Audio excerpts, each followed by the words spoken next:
Olá, sejam bem-vindos, sejam bem-vindas. Eu sou o professor Guilherme Hartmann, estamos aqui na pós-graduação em Processo Civil e vamos falar de comunicações processuais, um tema muito prático, muito relevante para a nossa abordagem.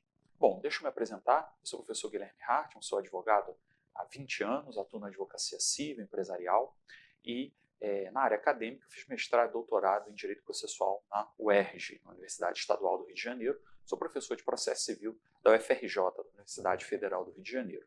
Bom, aí está divulgando também meu Instagram, Guilherme K. Hartmann. Fica aí uma forma de contato, se vocês tiverem uma dúvida, se eu puder ajudar em alguma coisa. E aproveito e divulgo também meus livros, Petições e Prática Civil, sexta edição 2024, da editora Riedel, e o Competência no Processo Civil, da editora Juspodium, fica aí em divulgação. 2 livros com muita indicação de jurisprudência, que é o que eu acredito que vocês têm que procurar nos dias de hoje em todas as obras. Bom, vamos ao tema comunicação dos atos processuais. No Código de Processo Civil, artigos 236 ao 275. 236 ao 275 são muitos artigos sobre o tema, e comunicação dos atos processuais é uma temática dentro da parte geral do Código de Processo Civil. Então, naquela parte inicial, parte geral, você tem uma disciplina geral sobre comunicação dos atos processuais, que vai valer para o processo de conhecimento, vai valer subsidiariamente para o processo de execução, de acordo com o artigo 771 do CPC, que manda aplicar ao processo de execução subsidiariamente as normas do processo de conhecimento. Vai valer para os ritos especiais do processo de conhecimento. Você sabe, o rito especial, consignação em pagamento, ação monitória, ação de inventário e partilha. Naquilo que for compatível, você aplica as normas gerais do Código de Processo Civil. Então, o que a gente está estudando aqui vai valer também, exceto se você tiver uma regra especial em sentido contrário. Bom, agora, o tema das comunicações dos atos processuais é relevante por quê? É relevante porque a gente tem que valorizar, enaltecer a garantia constitucional do contraditório. O contraditório é uma garantia constitucional, artigo 5º, inciso 55 da Constituição, e você tem que lembrar também que o CPC valoriza o contraditório participativo, a vedação de decisão surpresa, a ideia de um amplo diálogo processual para que nós tenhamos um processo mais democrático. Então você tem os artigos 9, 10 do Código de Processo Civil, repito, enaltecendo o contraditório. Agora, como é que você vai valorizar o diálogo processual? Para que se tenha um diálogo processual, por exemplo, que a parte recorra, para que a parte se manifeste sobre um laudo pericial, para que a parte se manifeste sobre um documento juntado pela outra parte, o que é necessário? A comunicação processual. E aí a gente retoma o binômio tradicional do contraditório, que é o quê? Informação necessária e reação possível. Informação necessária e reação possível. Veja, informação necessária é o tema da comunicação. A parte tem que ser comunicada para poder reagir. Ela não é obrigada a reagir. Mas ela, por exemplo, o réu tem que ser citado para poder contestar. A parte tem que ser intimada para poder recorrer. A ideia base é essa. A informação é necessária através desses mecanismos que a gente vai estudar aqui. Citação e intimação. Perfeito? Então, comunicação processual é um tema muito relevante, porque a partir da comunicação é que a parte vai poder se manifestar no feito e exercitar o contraditório. Tanto é assim que o artigo 280 do Código de Processo Civil, ele destaca, também está aí no slide, ele destaca que as citações e intimações realizadas sem as prescrições legais, sem observância do que diz a lei, sem observância das formalidades legais, elas serão nulas, serão inválidas.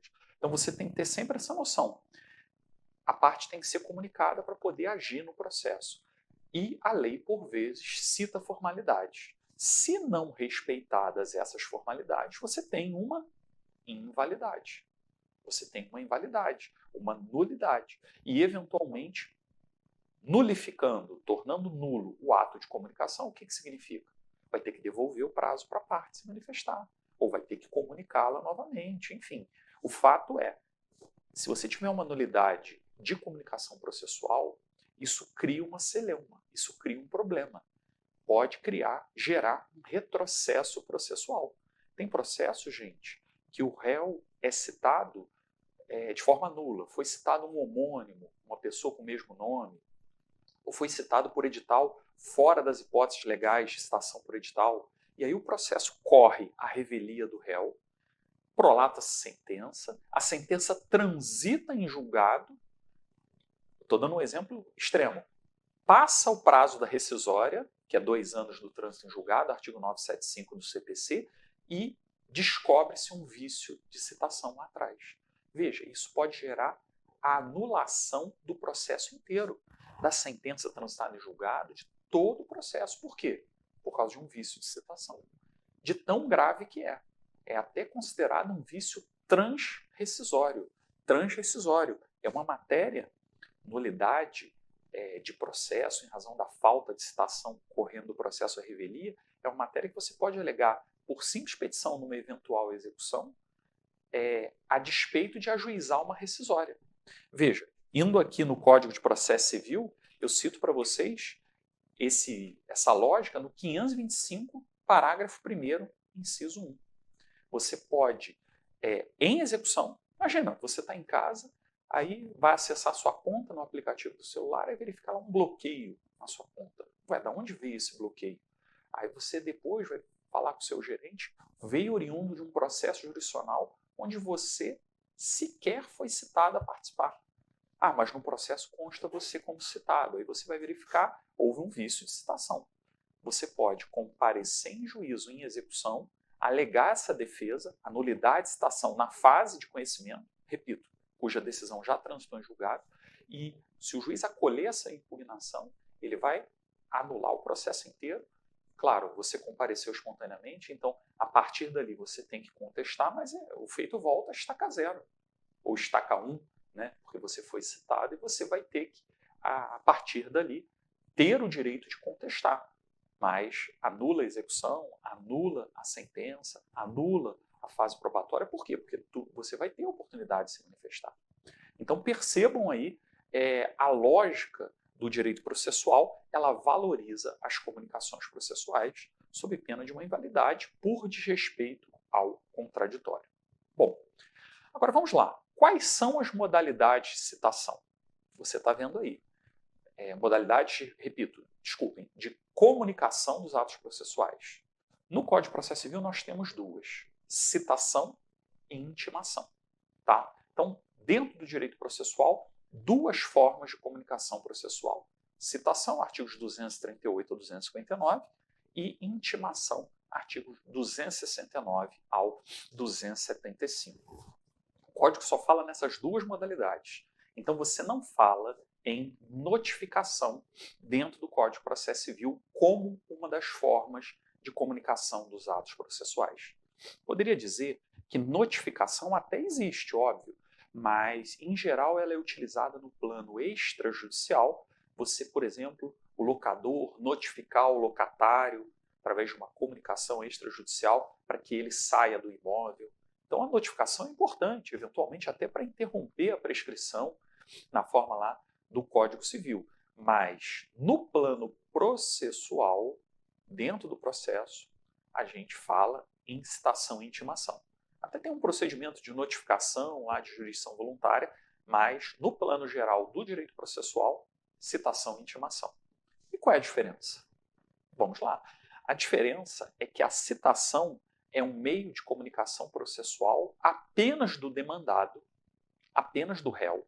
Ou seja, o réu, executado, impetrado, enfim, não importa a terminologia. A primeira comunicação do demandado é a citação. Porque é através da citação que o demandado é integrado ao feito.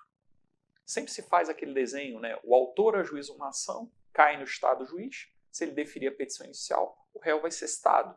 E aí vai angularizar a relação processual. A partir do momento que o réu é citado, ele é integrado ao processo. É inclusive o que diz o artigo 238.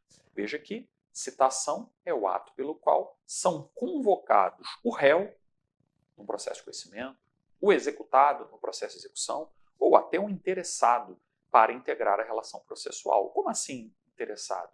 Se tiver uma intervenção de terceiros, né, o autor entra com uma ação em face do réu e o réu chama ao processo o outro devedor solidário, artigo 130 do CPC, veja, aí o terceiro que está fora do processo, ele não está sendo integrado ao feito, ele vai ser citado como interessado, para também ocupar o polo passivo. Ok? Então a gente tem essa linha de que citação é o meio de comunicação inicial de qualquer demandado. Aí o réu é integrado ao feito. Agora, intimação. Vamos ao 269. Intimação vem da palavra tornar íntimo. Tornar íntimo é dar conhecimento a alguém, veja aqui, não é só do demandado. O 269 fala alguém. Então pode ser o autor? Sim, o autor é intimado. O réu pode ser intimado? Pode. Depois que ele foi citado, ele é intimado dos atos posteriores. E não só as partes. Pode intimar também os auxiliares da justiça.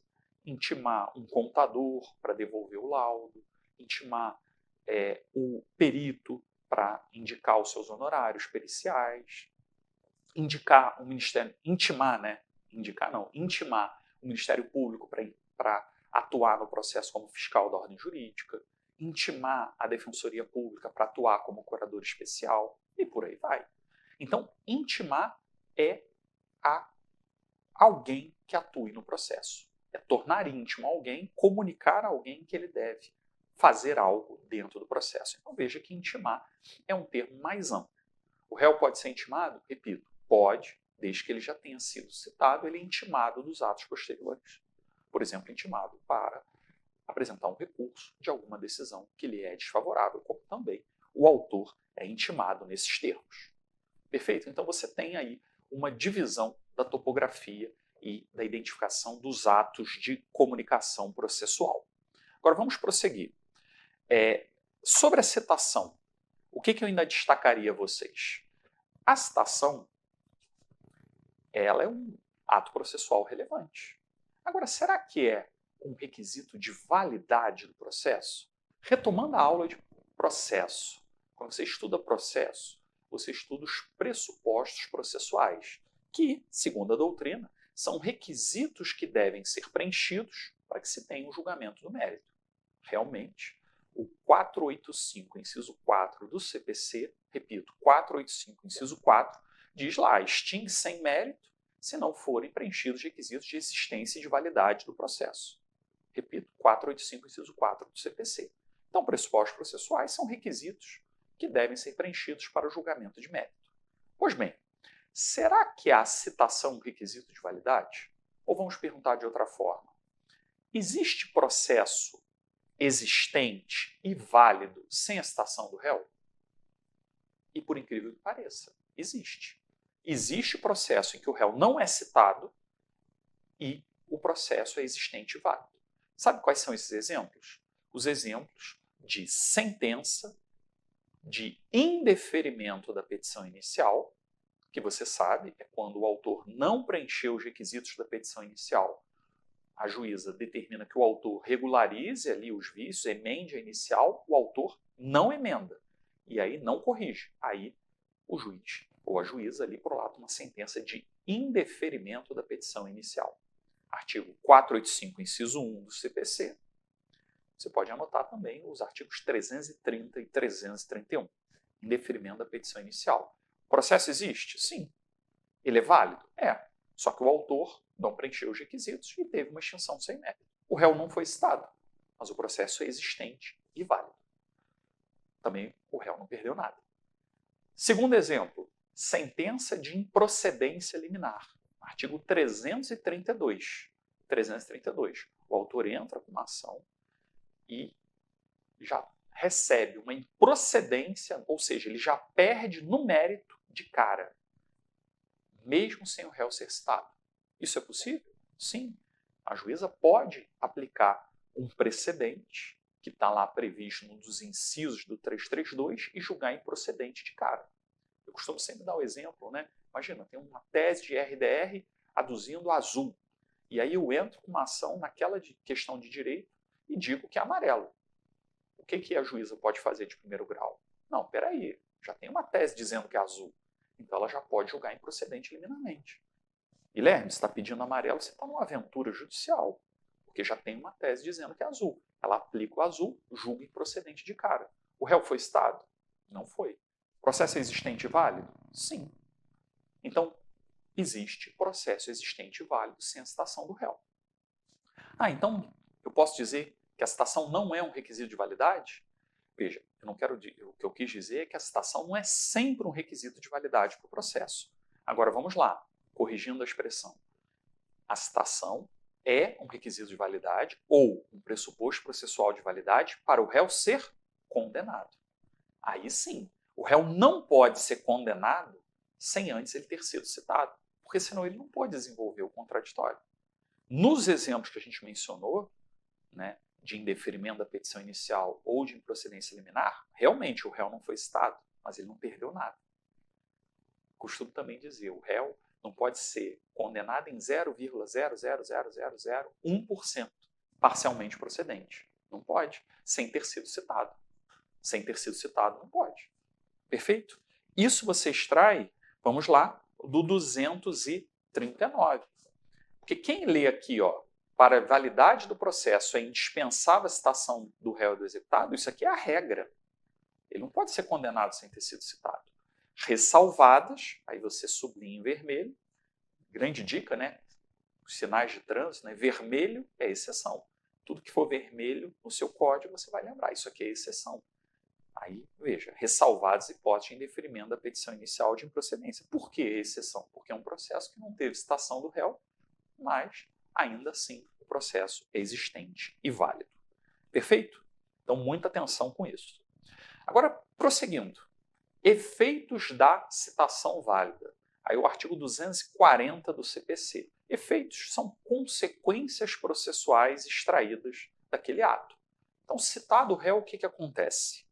E o 240, vamos aqui, ele diz que a citação válida, ainda que ordenada por juízo incompetente, então é curioso, porque se você ajuiza uma ação, errou na competência quanto à pessoa, quanto à matéria, territorial, não importa, ajuizou, o réu foi citado, isso já produz efeitos, ainda que haja depois um declínio de competência para o juízo correto. Então, até pode servir para interromper a prescrição. Olha que curioso, né? O despacho que ordena a citação não é a citação em si, é antes, quando o juiz defere a petição inicial e manda citar o réu. Ainda que proferido por juiz incompetente, retroagirá a data da propositura. Veja, mais uma vez, eu puxei o assunto citação como os efeitos da citação, consequências extraídas da citação, mas aqui só dá um passo anterior. A interrupção da prescrição, ela se dá pelo despacho que defere a petição inicial, que no fundo não é um despacho, é a decisão que defere a petição inicial e manda citar o réu. Aqui que interrompe a prescrição. Então, em outras palavras, é tudo que o autor quer, né? Porque se ele tem 5 anos para ajuizar uma ação sob pena de prescrição, ele tem que ajuizar dentro do prazo de 5 anos. Se amanhã prescreve, eu ajuizo hoje, tudo bem, estou bem, desde que a petição inicial seja deferida. Se a petição inicial for deferida, interrompeu a prescrição, aí ela para e o processo segue. E ela retroage a data do ajuizamento. Eu ajuizei antes dos 5 anos, então ótimo, tá bom para mim. Agora, se essa petição foi indeferida, porque eu não preenchi os requisitos, significa que não interrompeu a prescrição. Aí significa que eu vou perder essa causa e não vou ter a chance de ajuizar uma nova. Se eu ajuizar, já vai ter prescrito, porque não interrompeu. Então, quando interrompe a prescrição, a sua vantagem é essa, né? Que a sua petição inicial foi deferida e interrompeu a prescrição. Ainda que tenha uma extinção por abandono nessa ação, se você ajuizar depois uma nova, o prazo voltou a contar, né? Então, você tem mais tempo para ajuizar uma segunda ação, caso a primeira seja extinta sem mérito. Agora, isso é o despacho, essa questão da interrupção da prescrição. Agora, da citação válida, nós temos que ela induz litispendência. Induz litispendência é a linha de raciocínio de torna a ação litispendente para uma possível futura que venha. Então, se você tiver duas ações idênticas, em que o réu foi citado em ambas, em tese, a que vai prosseguir é aquela em que primeiro você citou o réu. É a lógica aqui do 240 do CPC. Por óbvio, né, essa linha aqui de raciocínio exige duas ações idênticas em curso. A que primeiro citou, o réu prevalece e continua, a outra vai ser extinta sem mérito pelo 485, inciso 5 do CPC. Bom, a citação válida também torna litigiosa a coisa. É interessante eu mencionar para vocês, toda vez que você tiver uma lógica de um credor perseguindo um devedor, por exemplo, é muito importante ajuizar a ação rápido e citar o demandado, porque torna litigiosa a coisa. Olha que importante, se o réu vende um bem, um imóvel, um veículo, que supostamente serviria ao pagamento daquela dívida, depois da citação, isso aqui já configuraria fraude de execução, ou fraude à execução, mesmo sendo uma ação de conhecimento. Agora, se ele vende antes da citação, a coisa não se tornou litigiosa. Por quê? Porque, em tese, ele formalmente, no processo, ele não tomou conhecimento, ele não foi citado. Então, vamos imaginar, eu sou seu devedor. E aí eu tenho um imóvel que supostamente serviria para o pagamento aqui do seu crédito. O ideal é você ajuizar uma ação correndo de cobrança, de execução, conforme o seu título, e me citar. Porque se eu vendo bem depois da citação, eu não posso alegar desconhecimento. E aí, consequentemente, já configura uma ideia de fraude à execução ou de uma futura execução. O que isso importa? Fica mais fácil você, como credor, alegar que essa venda é inválida ou ineficaz. E aí você pode atravessar uma simples petição nos autos, alegar o vício e, consequentemente, tornar, repito, inválido ou ineficaz a venda que eu fiz depois da citação. Como se fosse um resgate, o bem volta para servir o pagamento do seu crédito. Agora, se eu ainda não fui citado, ainda que você tenha um crédito já vencido, se você não ajuizou uma ação de conhecimento ou de execução contra mim, ou ajuizou e ainda não fui citado, não tornou litigiosa a coisa. Se eu vendo bem, o seu caminho vai ser mais tortuoso para tentar resgatar esse bem. Se eu vendo bem para um terceiro, você teria que ajuizar uma ação pauliana, ou também chamada ação revocatória. Você advoga, você sabe, né? É mais difícil, tem que ajuizar uma ação. Não é atravessar uma petição nos autos, pagar custas, enfim. E essa ação pauliana revocatória está no artigo 161 do Código Civil, 161 do Código Civil, e é uma ação para reconhecer a fraude contra credores. É um grau menor. Não seria fraude à execução, seria fraude contra credores. Então, repito, o ideal é você ser diligente e citar o demandado, porque você torna litigiosa a coisa e fica mais fácil alegar uma ocorrência, né, de fraude. Bom, o que mais? O artigo 240 aqui do Código Civil ainda traz um outro efeito da citação, que é constituir em mora o devedor. Então, se você entra com uma ação indenizatória, por exemplo, por dano material, em geral, você tem que a sentença condena o devedor ao valor corrigido monetariamente desde o desembolso, desde que você pagou, você está pedindo o reembolso, e juros de mora, mora é o atraso injustificado, os juros de mora contados da citação. Aí vamos imaginar, transito em julgado, quando você for executar, fazer a planilha de cálculo, você coloca lá, tem que separar as datas. Em geral, a data da citação é quando o devedor foi constituído em mora, mesmo que já tivesse uma dívida vencida anteriormente. Né? No fundo, a citação é o critério base. Agora, atenção, se você tiver um título, um contrato, em que está previsto que o devedor, no vencimento, se não pagar, constituído em mora, independentemente de notificação, é um título certo, com liquidez. Por exemplo, para você já entrar com uma execução, a jurisprudência da STJ entende que você já poderia cobrar juros de mora do vencimento do título. Se for um título certo, líquido, exigível, enfim, estiver muito claro no contrato. Então, até fica uma dica, se você for firmar assessorar ou fazer uma consultoria contratual com o cliente, né, deixe isso muito claro, a dívida, né, vencida, incide juros de mora, juros legais, artigo 406 do Código Civil, que inclusive sofreu alteração, mas em geral 1% ao mês sofreu alteração. Enfim, mas a linha de raciocínio é independentemente de notificação, para que você não precisa notificar o devedor para ele incidir em mora, e quando ajuizar uma ação, já seria uma ação que você poderia já incluir juros de mora desde o vencimento do título. Ok? Então, a gente trabalhou aqui questões sobre os efeitos da citação, mas porque é uma temática às vezes negligenciada. E isso é a prática que deve ser trabalhada. No próximo bloco, nós já trabalharemos as modalidades de citação. Citação por meio eletrônico, citação pelos correios, citação por oficial de justiça. Quero trabalhar questões também como comunicação processual da Fazenda Pública, comunicação processual em juizados. A gente vai trabalhar essa lógica aí de raciocínio. Bom, qualquer dúvida que tenham, vocês têm meu Instagram, Guilherme K. Hartmann. Agradeço a atenção e encerro aqui o presente bloco.